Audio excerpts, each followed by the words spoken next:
Oke guys. Pengalaman pertama. Dilepasin.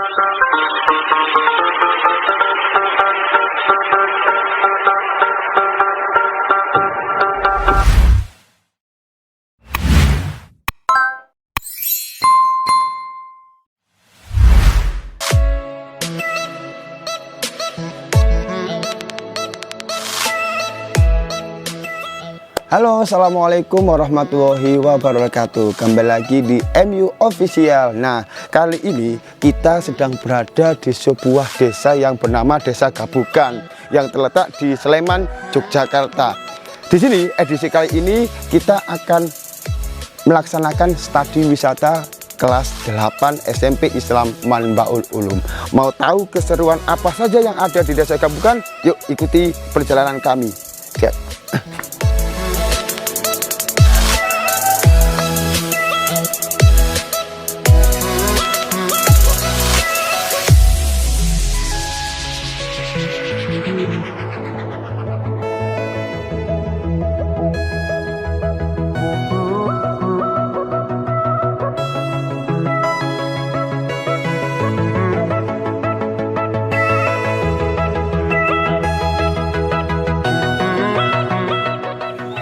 Nah, sebelum kita mengelilingi Desa Gabugan, di sini ada narasumber yang ingin memberikan sebuah informasi mengenai Desa Gabugan maupun sejarah Desa Gabugan. Selamat siang, Pak. Selamat siang. Atas nama siapa, Pak? Saya Heru. Heru, Pak Heru. Nah, di sini saya bersama Pak Heru. Pak Heru sebagai apa di sini? Kebetulan saya ketua 2 dari Desa Wisata Gabugan. Oh, dari desa wisatanya. Nah, Pak Heru, di sini kami dari Kabupaten Gresik ingin bertanya-tanya tentang sejarah singkat yang ada di Desa Gabugan. Yang ingin saya tanyakan yang pertama yaitu ini kan sebagai desa wisata, Pak. Itu sejak mulai kapan, Pak?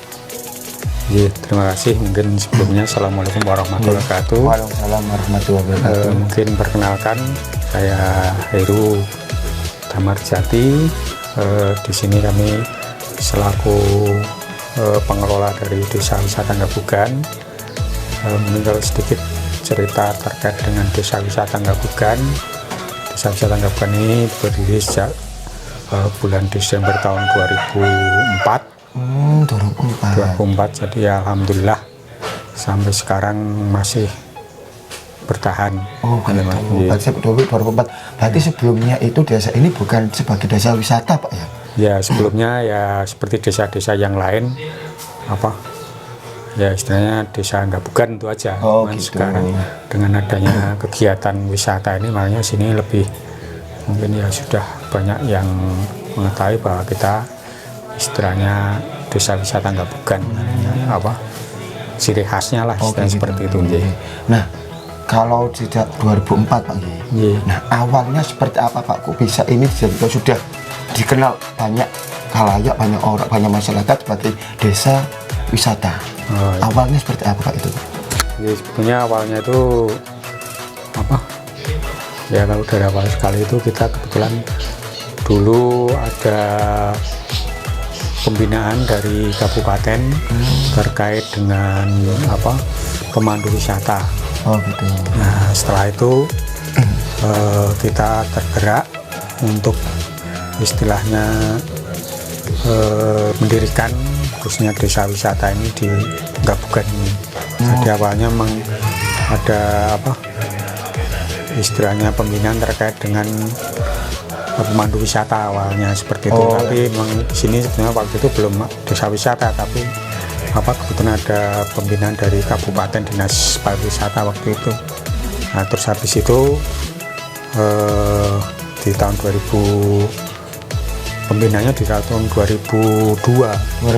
Jadi selang 2 tahun baru kita bisa mendirikan ada tamu itu baru di 2004. Tapi sebelumnya memang kita di sini sebagai embrionya itu memang kelompok tani. Jadi kelompok tani Aceh itu dulu bergeraknya di bidang khususnya salak, karena kita kan potensinya salah satunya kan salak nih, salak pondoh. Nah itu yang dulu kelompok Aceh itu akhirnya kita sudah punya modal istilahnya ya khususnya di salak ini, makanya kita salah satu unggulannya di sini memang perkebunan salak. Gitu. Awalnya mulanya dari situ dari 2002 Pak gitu. Berarti kalau misalkan awal dari 2022, nah terbentuknya sebagai desa wisata kan 2004. Pengelolaannya sendiri ini dari masyarakat sendiri apa dari pemerintah daerah Pak? Kalau kita memang ini istilahnya pemberdayaan masyarakat, jadi kita di sini tidak melibatkan istilahnya dari pihak luar, baik investor atau mungkin yang lain. Jadi kita memang memanfaatkan potensi yang ada di warga, baik itu potensi misalnya alam maupun potensi terkait dengan mungkin rumah, kemudian potensi yang lain misalnya kegiatan warga, ada yang kaitan dengan mungkin peternakan, ada dengan perikanan, ada dengan yang lain. Yang jelas wisata ini mencangkup kegiatan-kegiatan yang ada di masyarakat, bisa tercakup semua di kegiatan wisata ini. Berarti semuanya ini atas dasar warga sendiri Pak ya? Bukan dari pemerintah atau yang lainnya. Nah kemudian yang wisatanya kan, desa wisata ini kan sudah tahun 2004. Program-program apa aja Pak yang ada di desa wisata Gabugan ini? Tentunya kalau untuk kegiatan istilahnya paket-paket wisata itu khususnya memang kita di sini istilahnya wisata pendidikan. Artinya di sini memang harapannya mungkin tamu itu paling tidak ada ya pengalaman di desa Gabugan ini, baik pengalaman terkait dengan kemasyarakatan, mungkin juga terkait dengan pemberdayaan masyarakat, terkait dengan mungkin tradisi-tradisi, kemudian terkait dengan potensi-potensi yang ada di sini. Karena kebetulan kita kalau dari segi lokasi kita sekitar 17 kilo dari Gunung Merapi ini, karena di Sleman ini memang berbatasan utara itu Gunung Merapi. Jadi kita yang di Sleman memang salah satu unggulannya memang Gunung Merapi, itu salah satu yang juga potensi di tempat di Kabupaten Sleman. Nah ini kan semuanya itu kan berhubungan dengan masyarakat Pak ya. Walaupun yang kalau saya dengar kan tinggal kita beristirahat di rumah warga, kemudian makan pun di rumah warga. Itu memang disetting seperti itu Pak ya. Oh gitu. Terus pertanyaan terakhir, yang saya dengar kemarin kan ada destinasi wisatanya di sini, seperti ada bajak sawah, kemudian peternakan puyuh, kemudian kalau saya boleh tahu selain itu ada apa lagi Pak di sini? Intinya kalau sini bisnisnya tidak mengada-adakan, jadi memang semua kita istilahnya mengkolaborasi dengan yang ada di masyarakat. Jadi baik kegiatan yang ada, makanya kita di sini mengkonsepnya live in. Jadi tinggal bersama dengan masyarakat, bisa mengetahui keseharian warga, mulai dari di rumahnya bisa bersengkrama dengan tuan rumah. Bedanya mungkin kan kalau kasarannya di hotel kan mungkin tinggal ya sendiri, mungkin gitu tidak ada komunikasi mungkin komunikasi dengan pemilik homestay. Kalau di sini kan bisa dengan homestay saling berbagi, saling cerita dan sebagainya. Terus siangnya itu biasanya ada live in itu mengikuti kegiatan warga. Jadi misalnya yang tuan rumah misalnya ke sawah, yang ikut ke sawah, misalnya tuan rumah punya aktivitas yang lain juga ngikuti itu, misalnya punya peternakan, misalnya mau membajak sawah atau mungkin ikut istilahnya kesini nanam padi atau tandur, itu juga bisa. Jadi intinya kita konsepnya live in, jadi ikut bersama dengan warga di kehidupan sehari-harinya gitu. Oh berarti di sini tidak ada settingan Pak ya, tidak ada kok dibuat-buat ayo kita nanti ke bagian sawah, bagian apalagi bajak sawah enggak ya? Berarti ini memang pekerjaan dari masyarakat itu sendiri. Iya. Nah, itu tadi sedikit bincang-bincang dengan Bapak Sinten tadi? Pak Heru. Pak Heru mengenai wisata Desa Gabukan. Pak Heru, alamat lengkapnya Desa Gabukan di mana Pak Heru? Di Desa Gabukan, Kelurahan Donokerto, Kapane Wonturi, Kabupaten Sleman, Yogyakarta, Hadiningrat. Hadiningrat, waduh. Nah, itu tadi sedikit sama Pak Heru. Pak Heru, saya ingin satu kali lagi memberikan pesan-pesan, terutama kepada masyarakat dan kepada anak-anak yang sedang menonton kegiatan Desa Gabukan ini. Monggo Pak Heru. Ya, terima kasih. Mungkin kalau kami boleh sedikit menyampaikan khususnya pada masyarakat, yang pertama mungkin kami terima kasih pada warga masyarakat khususnya di Gabukan ini yang telah istilahnya bersama-sama, karena kita tanpa masyarakat sebagai modal dasar kita itu kita tidak bisa berbuat apa-apa, sehingga itu dan kita monggo kita bersama-sama untuk mengembangkan desa wisata Gabukan ini sehingga tambah maju terus mungkin setelah pandemi COVID ini, sehingga tambah berkembang. Kemudian pada mungkin siswa mungkin dengan pengalaman yang ada di desa wisata Gabukan ini mudah-mudahan sedikit banyak bisa ya menjadi pengalaman tersendiri sebagai mungkin pernah berkunjung di desa, mungkin bisa untuk ya paling sedikit untuk ya mungkin bekal atau tambah pengalaman bagi para tamu. Dan kami juga monggo kita terbuka untuk menerima kembali mungkin tamu-tamu yang telah berkunjung, dan kita sebagai warga Jogja khususnya Jogja istimewa dengan sembojan sekarang adalah khususnya Kabupaten Sleman adalah Sleman Humbrega. Matur nuwun. Oh, Sleman Humbrega. Wah, sebentar Pak. Humbrega itu artinya apa Pak? Humbrega itu artinya bangkit. Oh gitu. Oke. Berarti Sleman Humbrega. Nah, itu tadi bersama Pak Heru sedikit tentang Desa Gabukan. Nah, kalian penasaran mau tahu kegiatan apa saja yang ada di Desa Gabukan? Yuk, setelah ini ikuti kegiatan kami, kegiatan MU Official.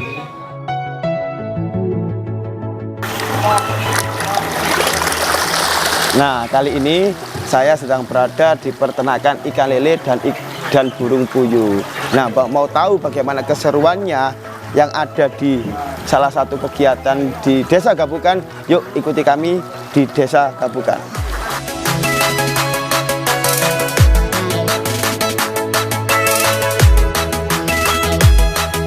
Oke, kali ini saya bersama seorang narasumber yang merawat burung puyuh di sini. Nah, kali ini Pak Joni, perkenalkan saya Pak Ari. Pak Joni. Nah, kali ini saya ingin bertanya-tanya gimana sih Pak cara merawat burung puyuh seperti ini? Sebenarnya sederhana, seperti merawat ayam. Oh. Jadi kalau pagi dikasih makan, kalau tempat minumnya saya pakai nepel. Ini ngasih pakan sehari sekali, cuma pagi. Oh gitu. Apa jenis makanannya ini Pak? Pakannya ini pakan puyuh jadi pabian, terus protein 17-19%. Oh gitu. Ya. Terus Pak Joni selama di sini merawat jenis berapa burung puyuh? Mungkin ada 2 jenis atau 3 jenis atau berapa? Sementara ini 2 jenis. Apa aja Pak? Yang jenis yang coklat itu sama yang albino. Oh, tapi kalau harga penjualan lebih besar yang mana Pak Joni? Kalau yang coklat itu jual telurnya kiloan. Oh, kalau yang masalahnya albino? Postur tubuhnya lebih gede, konsumsi pakannya lebih banyak. Oke. Nah, kalau dijual bijian seperti yang puyuh albino gitu, telurnya itu istilahnya nggak untung. Oh gitu. Terus apakah cara perawatnya juga sama atau seperti apa? Kalau perawatan sama. Sama aja ya. Sama. Terus kan biasanya saya pernah lihat di Pak Joni di Gresik itu ada kok puyuh yang dijual burung puyuhnya. Itu seperti apa Pak Joni? Apakah masih muda atau udah tua atau udah gak layak atau gimana? Puyuh berarti yang dipakai itu puyuh afkir. Puyuh afkir itu puyuh yang udah produknya udah jelek. Oh gitu. Udah di atas umur 1,5 tahun ya gitu. Berarti kalau sekali panen untuk burung puyuh ini menghasilkan berapa telur Pak Joni? Tergantung yang dipelihara berapa ribu. Kalau ini ada berapa ribu lah sekitar yang ada di kandang ini? 90% dari populasi, jumlah populasi. Oh, berapa kira-kira jumlahnya? Pernah tahu ya? Kalau 10.000 ya 9.000. Oh, gitu. Itu pas produktif. Tapi idealnya itu 80%. Untuk bertelur itu 1 minggu sekali atau berapa itu? Gimana? Setiap hari. Oh, setiap hari bertelur? Setiap hari. Oh. Jadi per ekor tuh nggak terus setiap hari sampai 1 tahun bertelur terus tuh nggak. Paling sekitar 300-an butir lah. 300 butir. Ya. Terus untuk pemasarannya sendiri, untuk telur-telurnya, apakah ada yang pengambil, ada pengepul atau gimana? Telurnya ini sementara ada yang ngambil. Juga kadang-kadang saya paketkan. Oh, paketkan keluar. Kalau dulu saya paket ke Lampung. Waduh. Alhamdulillah. Terus kalau mau tanya-tanya nih Pak Joni, penghasilan per harinya berapa kira-kira? Itu tergantung populasi juga, Mas. Kalau untuk per 1000 ekor itu penghasilan kan per 1 sak itu dapat 2 ikat. 2 ikat. Kalau 1 ikat harganya 300, berarti 600.000. 1 saknya itu sekarang 400.000. Berarti per 1000 ekor itu dapatnya sekitar 200-an ribu. 200.000. Iya. Per hari. Per hari. Tergantung kalau peternak itu peliharanya berapa. Kalau dalam 1 minggu kok dia habis 3 sak, apa 10 sak itu tinggal ngalikan aja kali 200. Berarti gitu ya. Oke. Berarti ini nggak musiman Pak Joni ya untuk merawat burung puyuh ini? Apakah musim hujan atau musim apa? Enggak ya? Enggak. Oh gitu. Oke, mungkin itu saja Pak Joni. Terima kasih atas kesempatan waktunya. Semoga dibuat untuk anak-anak pembelajaran. Oh iya. Terima kasih Pak Joni. Monggo. Assalamualaikum. Waalaikumsalam.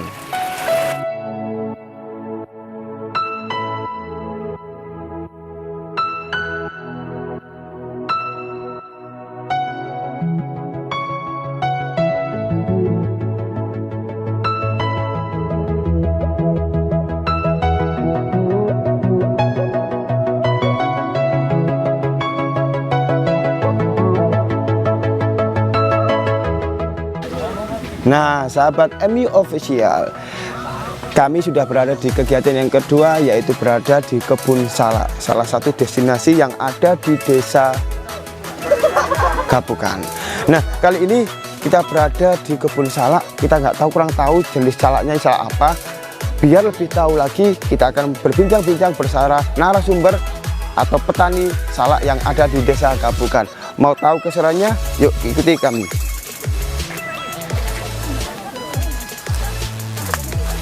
Selamat pagi dan selamat siang. Anak-anak sekarang berada di Kebun Salak. Dan saya sebelumnya mau selamat datang dari anak-anak SMP Islam Mabul Ulum Gresik atau kedatangannya di Desa Wisata Gapukan. Sekarang anak-anak berada di Kebun Salak. Ya. Ini Kebun Salak, ini ada salaknya 2 macam. Ya. Yaitu ada salak gading dan ada salak pondong. Dan ini salak ini sudah berusia 25 tahunan ini. Anak-anak belum ada ya, 25 tahun ini. Kira-kira tahun 95 ini. Dan dulunya padi, nah, karena dulu itu salaknya bagus, terus diganti dengan salak ini. Saya ini sebagai menemani adik-adik dalam apa? Itu caranya budidaya salak pondok. Pertama-tama sebelum ditanam itu dulu ini tanaman padi, terus diganti dengan salak ini. Sebelumnya dibajak dulu, setelah dibajak kemudian di lubang-lubang. Di lubang-lubang jarak tanamnya 2 x 2 meter x 2 meter. Lubangnya ya sekitar 40 persegi ya, 40 cm. Sebelum ditanam itu lubang itu dikasih pupuk kandang ya, pupuk kandang itu kira-kira 1 rumpun itu 1 ember. Terus didiamkan kira-kira selama 15 hari. Itu yang ditanam adalah pohonnya itu beli dulu, zaman dulu beli.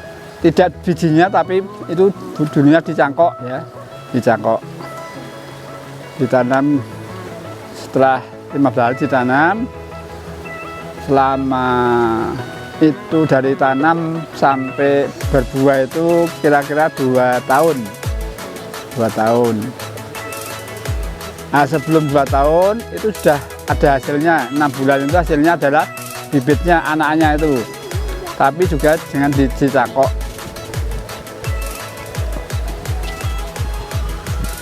Nah, sebelumnya itu biar hasilnya banyak itu harus dipelihara yang baik. Rumput-rumputnya itu harus disiangi, dicabuti biar tidak ada rumput-rumputnya, dan makanan dari matahari itu langsung ke pohon. Untuk panennya tadi 2 tahun ya. 2 tahun dari nanam, 2 tahun itu baru berbuah.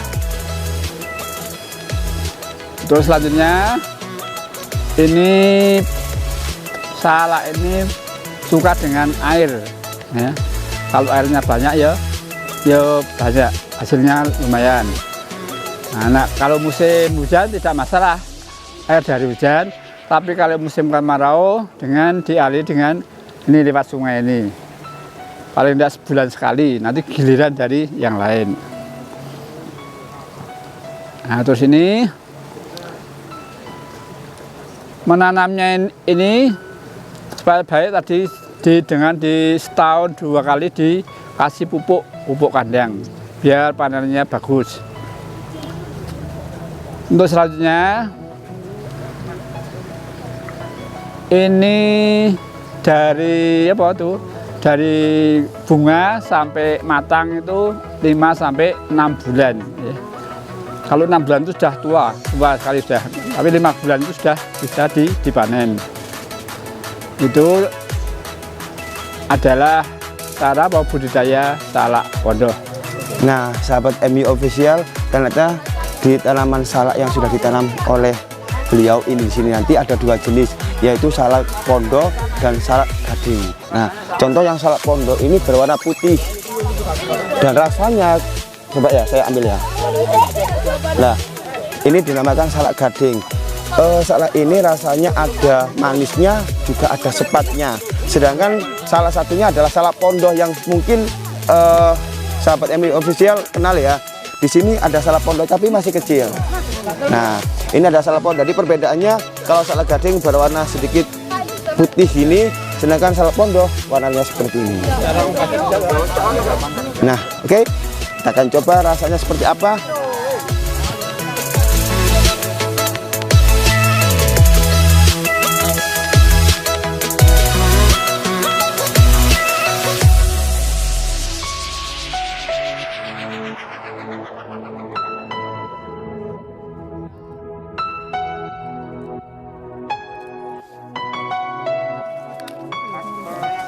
Nah, kita coba ya untuk salak gadingnya. Jadi ada rasa sepat-sepatnya dan ada rasa gimana rasanya ini ya? Ini karena corona itu, Pak. Oke. Corona itu harganya bilang Oh gitu. Mau ngirimnya sukar tak? Nggih. Jadi ini rasanya cepat. Ya, oke, makasih untuk sahabat MU Official. Kita akan ke kegiatan selanjutnya. Dadah.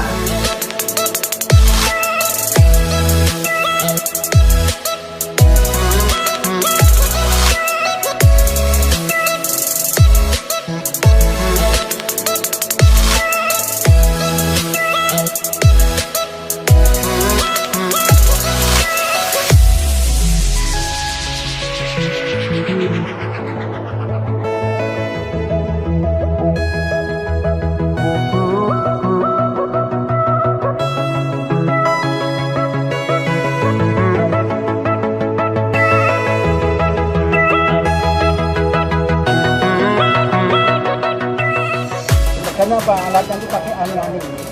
Ini alat tradisi dari zaman dulu. Nah, setelah ini berkembang yaitu memakai dirit pakai RSAC. Dirit diirit pakai sabit ya, semacam yang dipakai bapak itu, pakai itu sabit ya. Nah itu dipegang atasnya, terus diirit pakai itu. Ya, itu yang setelah pakai anyani. Yang ketiga itu dibabat atau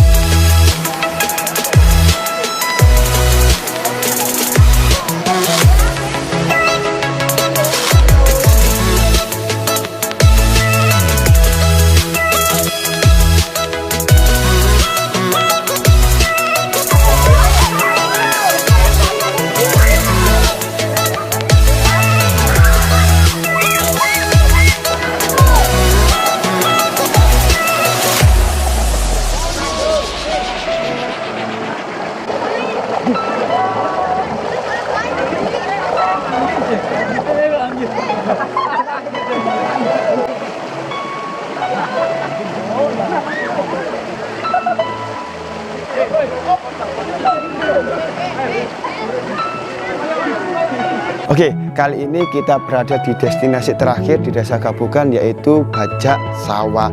Konon katanya di sini bajak sawah menggunakan hewan. Hewan apakah yang digunakan untuk membajak sawah di Desa Gabukan? Yuk ikuti perjalanan kami.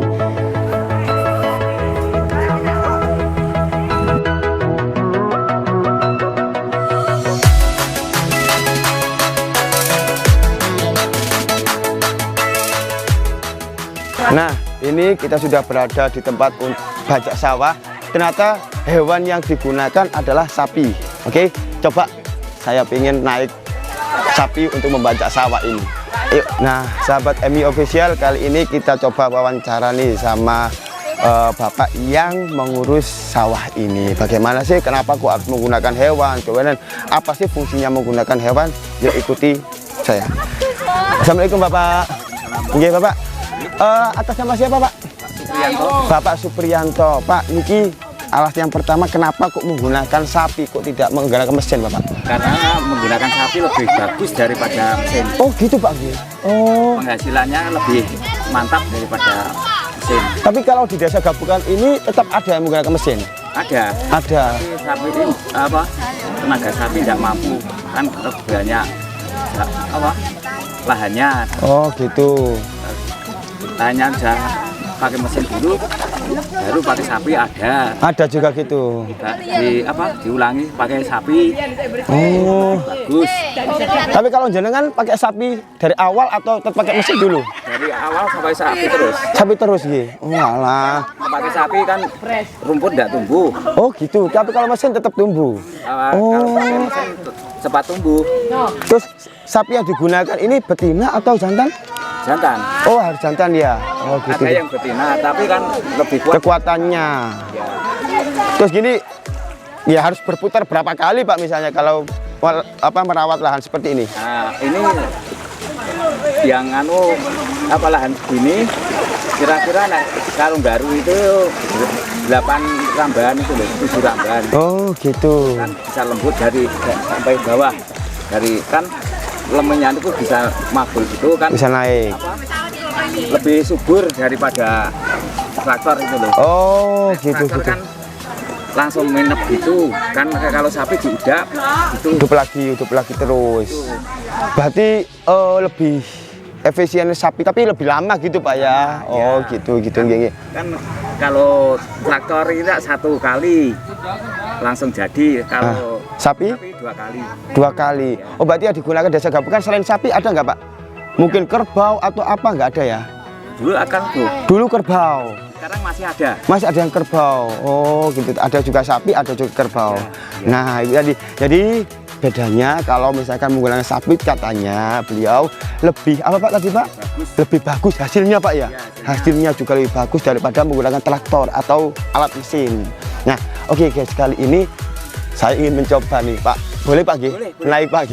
Saya ingin mencoba naik ke apa namanya nih Pak? Apa? Garu. Garu. Saya coba pertama kali selama saya di sini baru pertama kali ingin naik ini. Oke, kita coba. Bismillahirrahmanirrahim.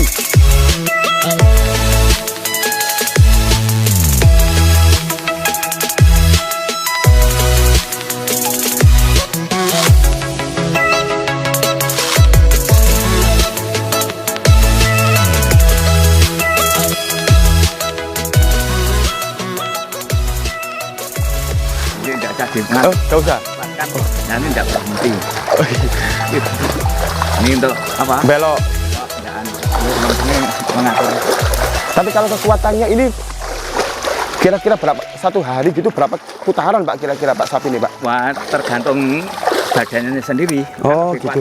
Sapinya daripada yang Terus tugas saya untuk menginjak ini apa hanya ditekan gini atau gimana? enggak, ya cuma gitu kan bisa apa lembut gitu loh. Oh, lembut sendiri ya. Ye. Ye, ye. Untuk mengatur Oh, jalannya. lurus enggak. Oke, guys. Pengalaman pertama. Ya, dilepasin saja. Oh, dilepasin aja. Ya, belok itu loh. Oh, gitu, nggih. Iya ya, Pak. Iya, Pak. Ini pegangan ke sini loh. Oh, ini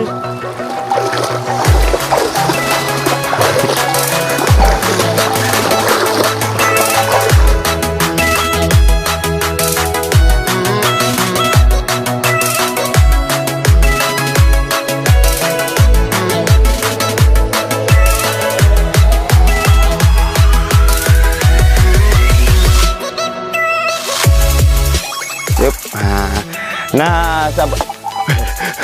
Nah, sahabat MU Official, ini tadi saya sudah merasakan bajak sawah menggunakan hewan baru pertama kali juga. Nah, terima kasih Pak ya atas penjelasannya seperti ini. Semoga bisa bermanfaat buat teman-teman di rumah maupun siswa-siswa kita. Oke, sahabat MU Official, sampai jumpa, sampai ketemu di kegiatan-kegiatan selanjutnya di Desa Gabugan. Wassalamualaikum warahmatullahi wabarakatuh.